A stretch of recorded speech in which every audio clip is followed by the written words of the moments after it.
হাসির রাজা, জ্ঞানের রাজা, রসিক রাজা।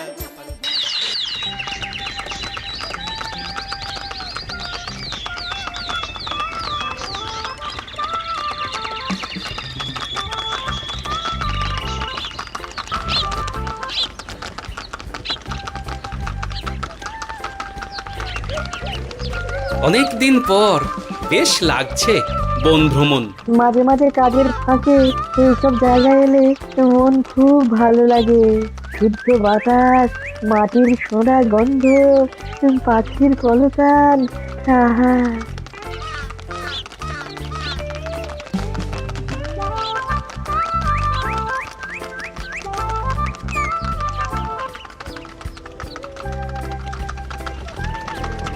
মহারাজের রথ থামছে। আমরা এইখানে বসে আজ রাজকার্য পরিচালনা করব। মন্ত্রী, তুমি ঝটপট এখানে বসার বন্দোবস্ত করে দাও। আমি এক্ষুনি ব্যবস্থা করে দিচ্ছি মহারাজ। এই এখানেই আমাদের বসার জন্য ছাউনি করে দাও। এক্ষুনি করে দিচ্ছি মন্ত্রী মশাই। এরা বসার জায়গাটা করে দিক, ততক্ষণ আমরা একটু হেঁটে আসি।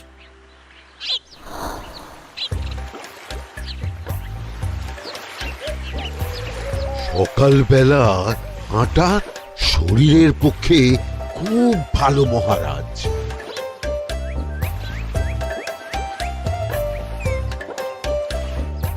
আগেকার দিনে রাজা মহারাজরা এই সব বনে মৃগয়া করতে আসতেন।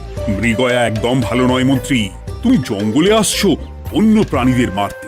কেন মারবে? ওরা তো তোমার কোনো ক্ষতি করেনি। না, তা করেনি, কিন্তু তখন ওটা রাজা মহারাজাদের খেলা ছিল। শুনেছি আপনার প্রপিতামহ খুব ভালো বাঘ শিকার করতেন, অনেক বাঘ মেরেছেন।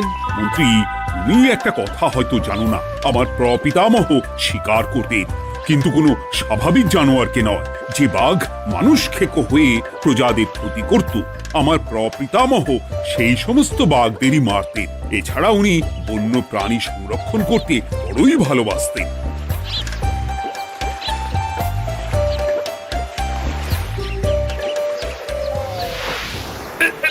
উফ, এটা আবার কি? এই এটা আবার কোথা থেকে উড়ে এলো? কোথাও তো ঝড় হাওয়া কিছুই নেই।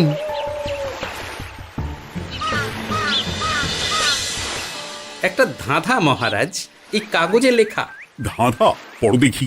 জোয়ার ভাটা প্রভুর খেলা, ভাটা হবে হলে বেলা, ভাটা হলেই দেখা যাবে লাল রঙের এক পাথর পাবে, নদীর ধারে গর্ত করে যত্নে সাজাই কলস ভরে, হেথায় হোথায় ছড়িয়ে যাহা অন্ধকারে জলে তাহা, ঢুকলে চক্ষু ঝলসে যাবে, হাতের কাছে ঘন্টা পাবে, ঠিক ঘন্টা বাজলে পরে পড়বে ঝরে থরে থরে, ঘন্টা যদি হয় ভুল যেন তুমি হারাবে কুল, ঠিক ঘন্টা চিনতে হলে নকশা দেখো চক্ষু খুলে, সিন্দুক দেওয়ালে হাত দাও আসল ঘটনা জেনে নাও। ওরে বাবা, খুব দীর্ঘ ধাঁধা।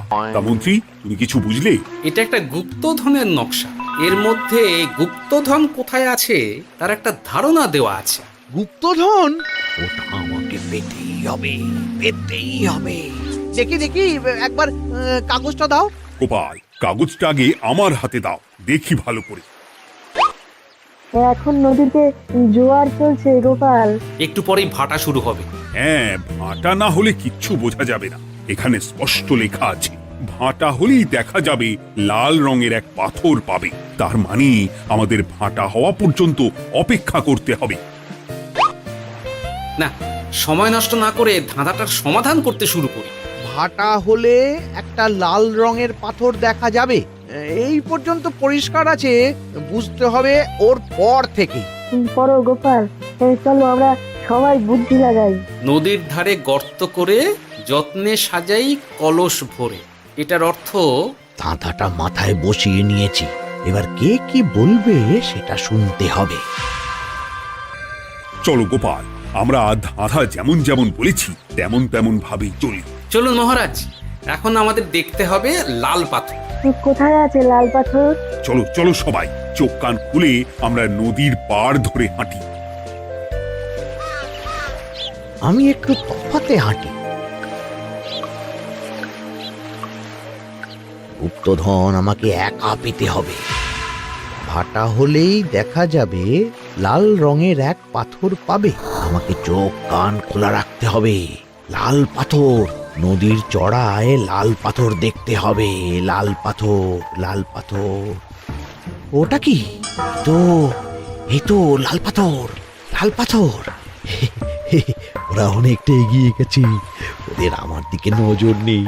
এই সুযোগ, এই সুযোগ, একা একা গুপ্তধন নিয়ে পালাবো।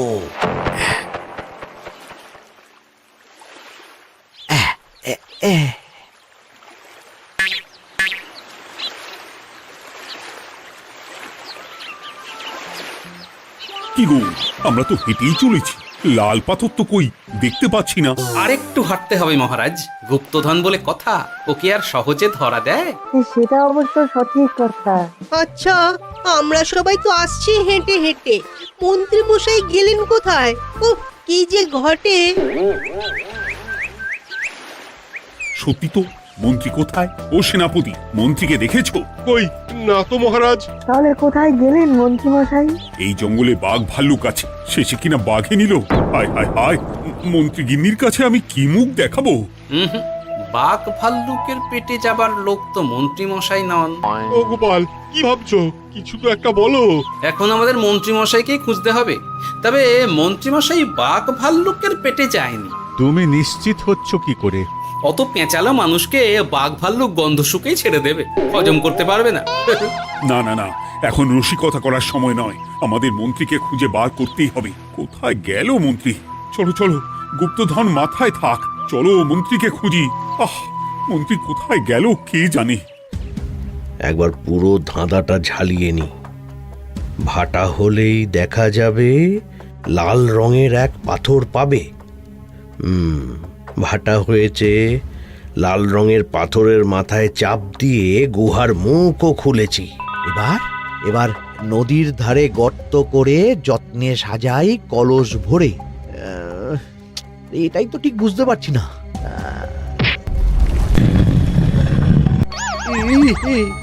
এই রে, এবার কি হবে? হ্যাঁ মহারাজ, কোথাও একটা আওয়াজ হলো। এই, আওয়াজটা কোন দিক থেকে হলো? চলুন সামনে এগিয়ে যাই। আমার মনে হয় আওয়াজটা সামনের দিক থেকে এলো। আমারও তাই মনে হলো। তবে কি মন্ত্রী মশাই লাল পাথরের হদিশ পেয়ে গেছেন? আমাদের চোখে পড়লো না, অথচ মন্ত্রী মশাইয়ের চোখে পড়ে গেল। আসলে আমরা কথা বলতে বলতে গেছি, তাই নজরে পড়েনি। মন্ত্রী মশাই একা একা আমাদের পেছন পেছন আসছিলেন।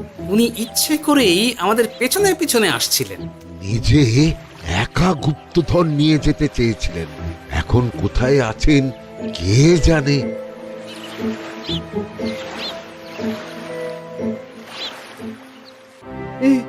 অন্ধকারে কিছু দেখতে পাচ্ছি না তো। দাঁতাতে কি ছিল? হ্যাঁ, কি ছিল? হেথায় হোথায় ছড়িয়ে যাহা, অন্ধকারে জলে তাহা, ঢুকলে চক্ষু ঝলসে যাবে, হাতের কাছে ঘন্টা পাবে। পেয়েছি পেয়েছি, ঘন্টা ঘন্টা ঘন্টাটা পেতে হবে। ঘন্টা।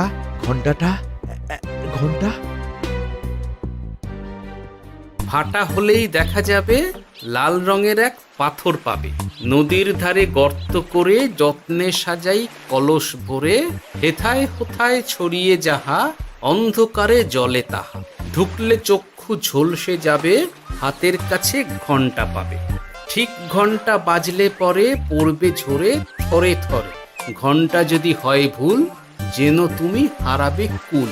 ঠিক ঘন্টা চিনতে হলে নকশা দেখো চক্ষু খুলে, সিন্দুক দেওয়ালে হাত দাও, আসল ঘটনা জেনে না।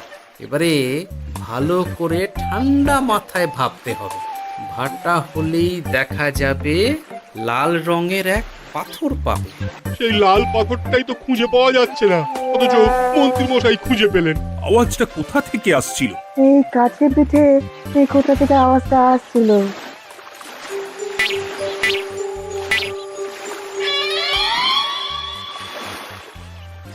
এই তো, এটাই মনে হয় সেই লাল পাথর। একটু নাড়িয়ে চাড়িয়ে দেখি তো কিছু হয় কিনা।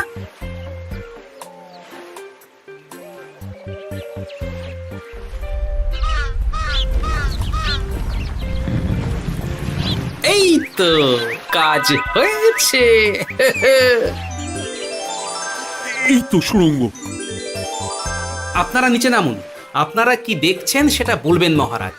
সবাই যদি নেমে যাই, যদি কোনো কারণে সুড়ঙ্গের মুখ বন্ধ হয়ে যায়, তাহলে আর আমরা বাইরে বেরোতে পারবো না মহারাজ। গোপাল ঠিকই বলেছে, আমরা দুজন বাইরে থাকি। মহারাজ, আর একটা কথা, কোনো ঘন্টায় হাত দেবেন না, মনে আছে তো? ঘন্টা যদি হয় ভুল, যেন তুমি হারাবে কুল। ওরে বাবা, এই বয়সে আর কুল হারাতে চাই না। ঠিক আছে, তোমার কথাই অক্ষরে অক্ষরে পালন করব। দেখি এই সুরঙ্গে মন্ত্রীমশাইকে দেখতে পাই কিনা। চলুন মহারাজ, সুরঙ্গে নামি। সবাই সাবধানে নামো।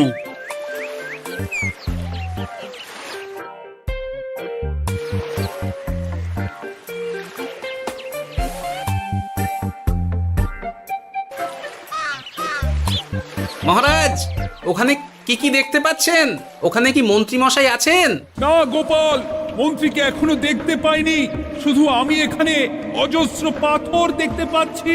পাথরে পাথরে ছয়লা, ছোট বড় অজস্র। পাথরগুলো বড় অদ্ভুত, কিরকম কিরকম মানুষ মানুষ করুন। লম্বা বেঁটে হরেক রকম। মানুষ মানুষ গরম, সেটা কি রকম? আর কিছু? কোনো কলসি কি দেখতে পাচ্ছেন? কলসি তো দেখতে পাচ্ছি না। মহারাজ, কলসি থাকতেই হবে, কারণ ধাঁধায় লেখা আছে, নদীর ধারে যত্ন করে যত্নে সাজাই কলস ভরে। গর্তটা আসলে হলো সুড়ঙ্গ, কিন্তু কলস। মহারাজ, মহারাজ, এইদিকে এইদিকে একটা কলসের মতো কি যেন আছে। এইদিকে আসুন, এদিকে এদিকে। হ্যাঁ গোপাল, দেখতে পেয়েছি। এবার আমি যেরকম যেরকম বলবো সেই রকম সেরকমই করবেন। আমি বিজ্ঞানীকে নদী থেকে জল তুলে পাঠিয়ে দিচ্ছি। পাত্র কোথায় পাবে? আমাদের জল খাবার যে পাত্র আছে সেটা আনতে লোক পাঠাচ্ছি। ঠিক আছে। শুধু একটা কথা বলছি, আপনারা কেউই সুড়ঙ্গের ভেতরে কোনো কিছুতে হাত দেবেন না। কেন গোপাল? সব পরে বলবো, এখন আমি যা বলছি সেটা শুধু মনে রাখুন। সুড়ঙ্গের ভেতরে কিছুতে হাত দেবেন না। ঠিক আছে। প্রহরী, তুমি যাও, যেখানে আমাদের বসবার আয়োজন করা হয়েছে সেখানে গিয়ে একটা জলের পাত্র নিয়ে নদী থেকে জল ভরে নিয়ে এসো। গোপাল, মন্ত্রীমশাই কোথায় গায়েব হয়ে গেলেন? কোথাও গায়েব হয়ে যাননি বিজ্ঞানী, কোথাও গায়েব হয়ে যাননি উনি। উনি ওই সুড়ঙ্গের ভেতরেই আছেন। কিন্তু কেউ তো ওনাকে দেখতে পাননি। সম্ভবত পাথর হয়ে আছে। এখন কিভাবে পাথর হয়েছেন সেটা তো আমি বলতে পারবো না। সবটাই স্বপ্নের মতো লাগছে। ঠিক যেন স্বপ্নের মতো লাগছে। এই জীবনে সুরঙ্গ দর্শন হয়ে গেল। আমাদের পাতাল প্রবেশ। পাতালে আসিয়া আমি মনে মনে বলি, গুপ্তধন নিয়ে আমরা যেন সৎ পথে চলি। তোমার এখনো কাব্য আসছে সভাকবি? আসছে মানে কাব্যের সাথে আছে রোমাঞ্চ, করছে গা শীত, হচ্ছি আমি অধীর। মহারাজ, জল দিয়ে বিজ্ঞানীকে পাঠাচ্ছি। কি করতে হবে বিজ্ঞানীকে সব বলে দিয়েছি। তুমি ভেতরে আসবে না? আসবো ঠিক সময়ে। এখন আমি যেমন যেমন বলবো আপনি ঠিক তেমন তেমন করবেন। ঠিক আছে। বিজ্ঞানী, যেমন যেমন বললাম ঠিক তেমন তেমন ভাবে কলসিকে জল দিয়ে পরিষ্কার করবে। মনে রেখো, ধাঁধায় আছে কলসি সাজাই যতন কর। তুমি একটা কথা মনে রেখো বিজ্ঞানী, কোথাও হাত দিও না কিন্তু। ঠিক আছে গোপাল, তোমার উপস্থিত বুদ্ধির তুলনা নেই। আমি যাচ্ছি গোপাল। সাবধানে সাবধানে। মহারাজ, বিজ্ঞানী যাচ্ছে। সাবধানে নামো, সাবধানে। মহারাজ, কলসিটা কোথায়? ওই তো, একটু সাবধানে যাও।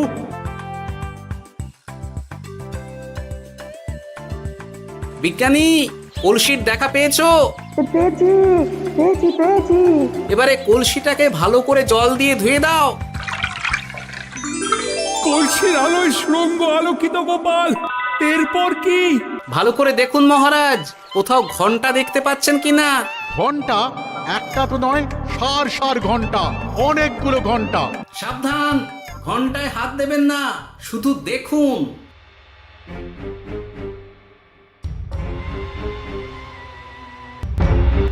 মহারাজ, আমরা গুপ্তধনের খুব কাছে চলে এসেছি। তাই নাকি? কি মজা কি মজা, এবার খাবো ক্ষীরের গজা। আহ সভা কবি, চুপ করো, এখনো আমরা গুপ্তধন পাইনি। বাবার মুখে দাঁড়িয়ে সবগুলো তারা আঁকা। বিজ্ঞানী, কোনো ঘন্টায় চাঁদের নকশা করা আছে কি? একটু দেখে বলো না। আমি আতস কাজ নিয়েই দেখছি, সব ঘন্টাতেই তারা আঁকা। খবরদার, কোনো ঘন্টাকেই ছোঁবে না। ঠিক আছে, কোনো কিছু না ছুঁয়ে আমি দেখছি। পেয়েছি গোপাল, চাঁদ আঁকার ঘন্টা পেয়েছি। ওই ঘন্টাটা বাজাও, বাজাও।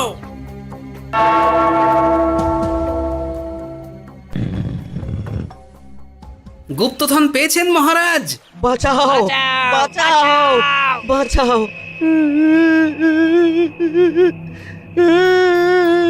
বাঁচান মহারাজ, বাঁচান বিজ্ঞানী, মন্ত্রীর গলা পাচ্ছ না? মহারাজ, আমি পাথর হয়ে আছি, আমাকে মানুষ করুন মহারাজ। তুমি তো মানুষই ছিলে, হঠাৎ করে পাথর হলি কেন? মহারাজ, গুপ্তধন পেয়েছেন? পেয়েছি, তার সাথে মন্ত্রীকেও পেয়েছি। মন্ত্রী এইখানে কোথাও পাথর হয়ে দাঁড়িয়ে আছে। দাঁড়ান মহারাজ, এবার আসছি। সাবধানে এসো। আমি ভেতরে যাচ্ছি, বুঝলে? যদি কোনো কারণে দেখো পাথরটা গুহার মুখটা আটকে দিয়েছে, অমনি তোমাদের কাজ হলো পাথরটাকে ছুঁয়ে ফেলা, বুঝলে? ঠিক আছে গোপাল দাদা। আমার মনে হয় বিপদ আর কিছু ঘটবে না, তবুও সাবধানের তো মান নেই। ঠিক আছে, তুমি নিশ্চিন্তে ভেতরে যাও। বাঁচাও, আমাদের বাঁচাও, আমাদের সবাইকে মানুষ করুন। আমাকে মানুষ করুন মহারাজ। আপনাকে তো মানুষ করা হবে মন্ত্রী মশাই। আগে বলুন, আপনি পাথর হলেন কি করে? ও, মনে পড়েছে ধারার শেষ লাইন, সিন্দুক দেওয়ালে হাত দাও, আসল খবর জেনে না। সত্যি গোপাল, তুমি না থাকলে এই এত কিছু আমাদের সবার কাছে অজানাই থেকে যেত।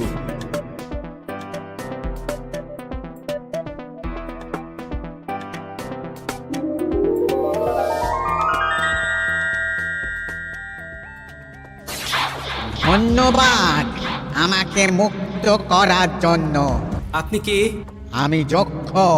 আমাকে এই ধন সম্পত্তি পাহারা দেওয়ার জন্য এক ডাকাত দলের সর্দার যক্ষ করে রেখেছিল।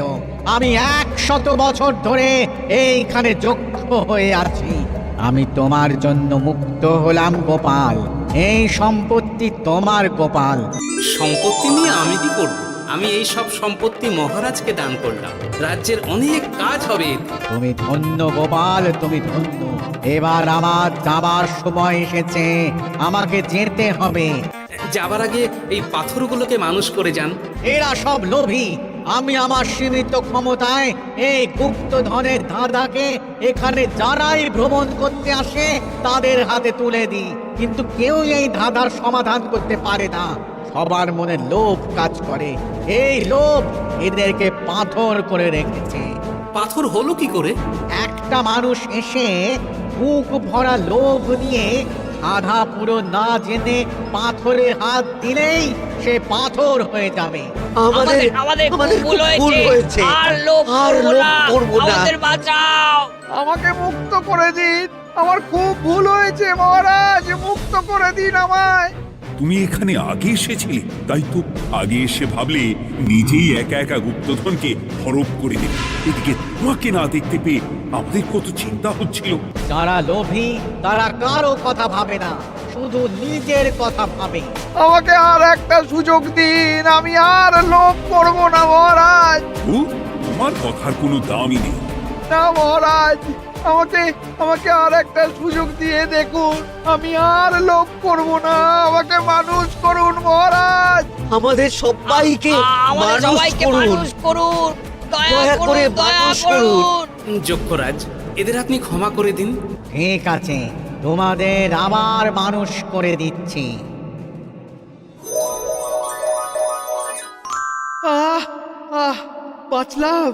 বাঁচলাম। এই রকম বারবার বাঁচা যাবে না কিন্তু। এবার সাপ ব্যাং যাই হবে না কেন, ওইভাবেই থাকতে হবে, এই আমি বলে দিলাম। এবার আমার মুক্তি।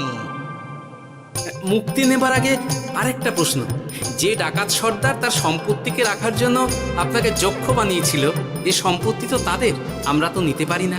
লোভ বড় খারাপ গোপাল, অতিরিক্ত লোভ মানুষকে পশু করে দেয়। ওই ডাকাত দল এই সম্পত্তির জন্যে সবাই কাটাকাটি করে মরে গেছে, কেউ আর বেঁচে নেই। সুতরাং এই সম্পত্তিতে তোমার অধিকার আছে, এই সম্পত্তি তুমি গ্রহণ করো। নিলাম আমি, কিন্তু এই সম্পত্তি মহারাজকে আমি দান করলাম। ডাকাত দল জনগণের সম্পদকে লুঠেই তো সম্পত্তি বানিয়েছে, তাই আমি জনগণের কাজে লাগবার জন্যই এই সম্পত্তি মহারাজকে দিলাম। গোপাল, তোমার জয় হোক। এবার তাহলে আমি যাই, তোমরা সবাই সুখে থেকো আর ভালো থেকো। গোপাল, তোমার তুলনা হয় না। তোমার ঋণ আমি কোনোদিন শোধ করতে পারবো না। তুমি কৃষ্ণনগরের জন্য যা করলে তা ইতিহাসে লেখা থাকবে। না মহারাজ, আমি এমন কিছু করিনি, এই কাজ সবাই করবে। জয় গোপালের জয়, জয় গোপালের জয়, জয় কৃষ্ণনগরের জয়। জয় কৃষ্ণনগরের জয়।